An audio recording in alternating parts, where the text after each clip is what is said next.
Good morning, everybody. Alexandra Crystalline here, coming to you from the heart of Byron Bay. Actually, in the hills, it's a gorgeous day, and as we here in the Southern Hemisphere have really stepped into the spring energy, and it really is showing here in this part of the world. So I'm definitely feeling all that comes with that, and that comes with this change of season. And I hope that wherever you are feeling the stirrings within yourself, the shifts, the changes, whether you're in the Northern Hemisphere or the Southern Hemisphere.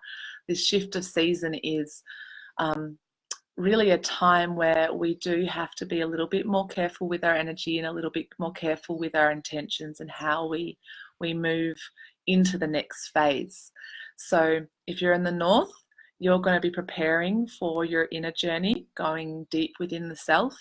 And here in the South, we are coming out of a sort of metaphorical darkness in some way and coming out into the light, allowing the seeds that we've planted during our dreaming times to start to blossom and bloom, and to really look at where in your life that this is starting to happen.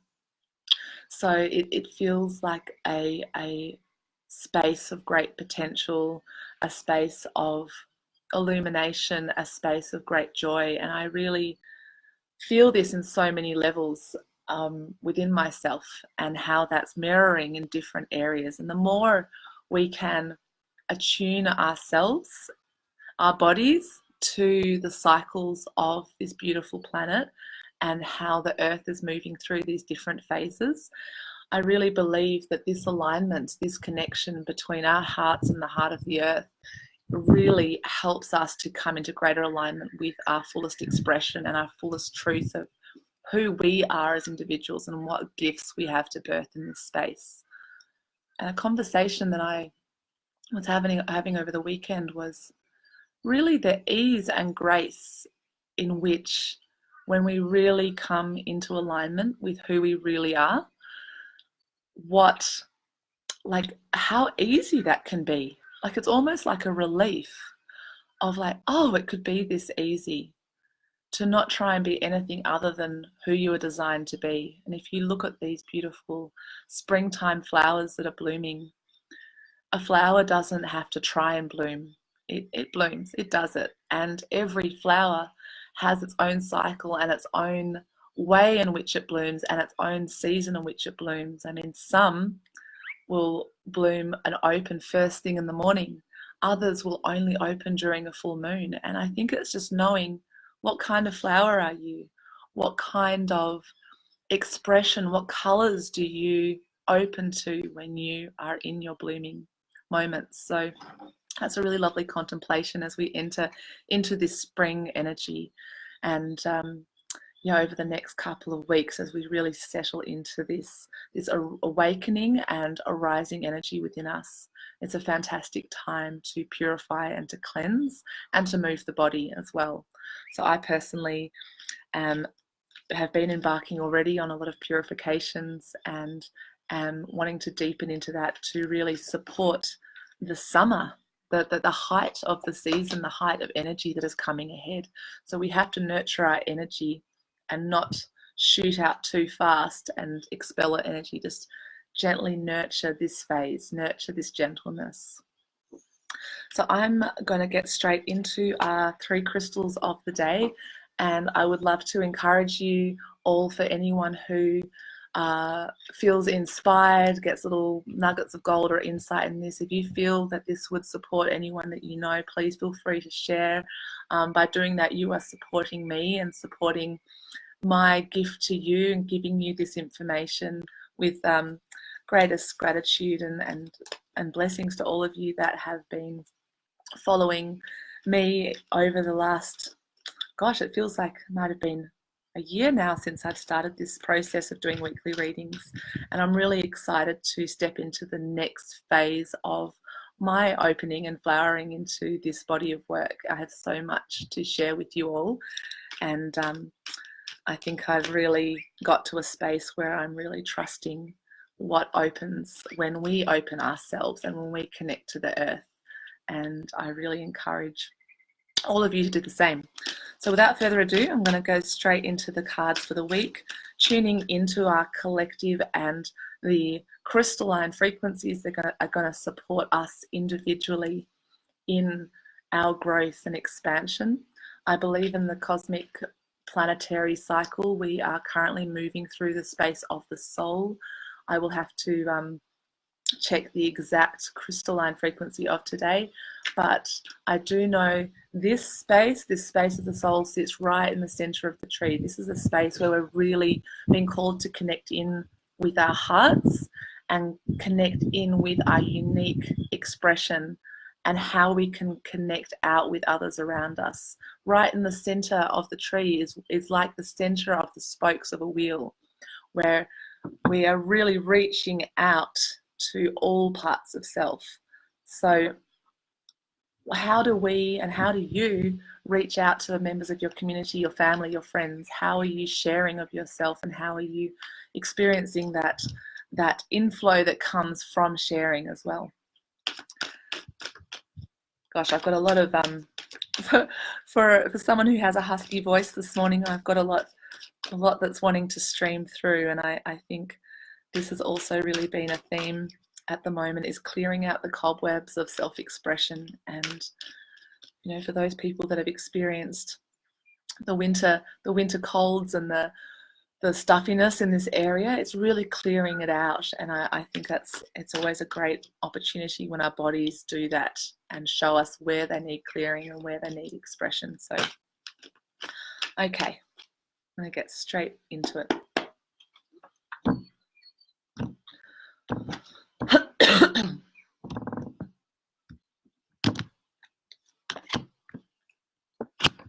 I am super thrilled with 3 cards that have come today, because they have a lot of personal significance for me, and this shows me that I'm coming into alignment in my truest expression of self in serving you. So first crystal of the day is gold. So this is my soul expression, my soul crystal.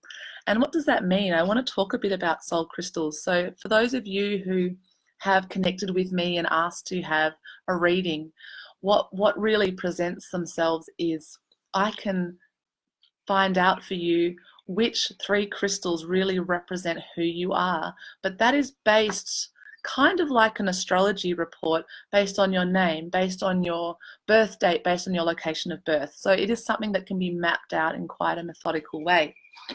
Your soul crystal, on the other hand, is something completely different. Someone that no one can really tell you what it is. Nobody can really know you how you know you. And I mean, you can ask your friends and family around you who are reflections and can reflect back to you what they see in you. But essentially, that journey of really knowing who you are is a journey into the self, and a journey of really connecting with that soul essence that you take with you through lifetimes and has been with you since the dawn of time and keeps coming forward in different expressions, in different suits. We come as different people at different times, but essentially our soul essence is the same. And once we really know who we are and can really connect with our soul essence, our solar essence, that really just makes it a lot easier on the path. So I would love to support and guide you with finding that. But in saying that, I'm going to go straight into gold, because gold is my soul essence. And gold is a stone that has, since the dawn of time, been very much connected with the sun, with the solar energies, and with the masculine energies, as silver is with the feminine. So there's always going to be a balancing. There is, because we live in a dualistic world, we do have, yin and yang and 2 sides of a coin, but essentially it's all one, right? And I also really identify with the feminine life-giving qualities of the sun and of this beautiful golden embrace. Essentially, gold is a stone that helps us to connect with divinity and the spark of spirit, and to feel the abundance that's ever flowing from this space. To know that we are never without, that we always have access to these channels. And sometimes we have to experience the lack of this in order to really know this. And I think that's something really important. And what can happen with gold, especially if we think about like the gold rushes that happened in Australia. There was gold fever. They talked about gold fever, how people were going crazy for the money and the abundance that they could make through finding gold. So this can really bring out the worst in people, which is an interesting thing for such a beautiful, pure substance, how it can bring out those areas of imbalance within ourselves, those feelings of greed and the need to take more, and the not trusting that there is enough for all. So it's very interesting how the flip side of what the golden frequency is quite an ugly one. And similarly, gold is one of the stones that really works on our nervous system as well, and really helps us to bring balance and healing to our bodies. Gold is one of the frequencies that, especially in energetics, are used to weave our golden web, our protective barrier around our field. There's so much that can be said for gold and its alchemical properties, how we meld different aspects of ourselves to purify it into gold. Although it is such a luminous and rare substance, it's also a very flexible and malleable substance. So when we are taking on and stepping into the golden frequency and the golden vibration, we are not rigid. We are completely malleable and flexible with the alchemy of love. And this is essentially where gold sits, up in the higher emotional realm of the love space, the unconditional love space, the love from spirit. This is not just the love that we experience day to day. This is a higher love space. And it's interesting that being a specifically masculine stone is sitting in an emotional space, because you always have the balancing and the crossover. So this is a beautiful energy for us to enter spring with, calling in this luminosity and this awakening of our abundant nature, our luminous nature, our angelic, solar, expanded, radiating nature, and really calling into balance any areas that are the opposite of this, asking ourselves which parts still need to be alchemized, which parts of ourselves are still rigid and a little hard and fixed, which part of ourselves are still grasping and needing to ensure that we have enough because there's fear that there may not be enough. This is the remedy for that. So gold sits in the fourth sphere, as you can see by these 4 dots here, and directly across the way we have the fifth sphere, which is the sphere of the higher mind, and this is Botswana agate. So we've spoken about Botswana agate just last week when I was doing the prayer for the Amazon and calling on the balance of breath and reciprocity and the equal exchange, because our breath is a way to meet spirit and to invite spirit into us and to have that equal exchange.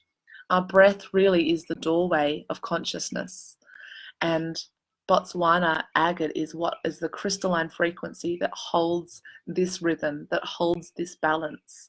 So it's interesting, something like breath happens in such a fluid manner, yet it sits over in the fifth sphere of the higher mind, of the mental space.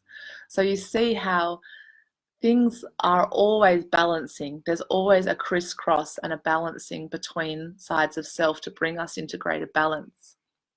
So what happens when we step upon the path of the luminous golden frequency and when we alchemize all parts of self into the gold that is at the center of our being, knowing and trusting who we really are and knowing that we are supported and guided by spirit? What happens when we welcome the breath of spirit into us and can release ourselves into the world? What happens with this reciprocity? Well, we find our way onto our own unique and individualized path through Charoite this week. So Charoite is, interestingly enough, one of my stones as well within my name trinity, and this is a stone of really carving your own path and trusting that the way what makes you happy, what makes you sing, what makes you thrive is what you're meant to be doing. You know, I think for a lot of us, we can really struggle with finding ways to support ourselves financially when what we want to be doing is like XYZ, but I still need to make a living over here. And I think sometimes it just takes that dance of earning a living and keeping our passions flowing until they get together and a vocation can arise where being who you are and doing what you do with greatest ease is what essentially brings you the abundance, brings you energy, doesn't exhaust you, it brings you, it tops you up, and it brings you into greater alignment with your true expression of self. The animal associated with charoite is the white tiger, and this is a sister crystal to ruby. Ruby, the stone of the spiritual warrior, the stone of the heart and the courage it takes to move forward on this perilous path. This is more of a feminine approach, and the white tiger is far more elusive. You know, tigers are an elusive bunch anyway, but the white tiger is quite mystical and magical, and all the white animals really signify a time when we are coming into great change. And all of us are asked to have the courage it takes to truly be ourselves and truly walk the path, even if it feels lonely at times and feels like we are doing it all alone. There is going to become a time very soon when what you do in your own unique way is going to be so poignant to the greater awakening of the whole. So I really am happy to see this particular combination of crystals come through today as we open into the beautiful springtime energies down in the south, and for you guys up in the north, the coming into yourself, the meeting of your soul space, the connection with your breath, and finding your unique and individualized path. So if I'm to sing these crystals together, gold, Botswana, agate, and charoite, there's beautiful energies, aren't they? Beautiful colors. It would go something like this. When I alchemize all parts of self and realize the gold that is at my center, I'm able to share of myself with ease through my breath and find my individual path.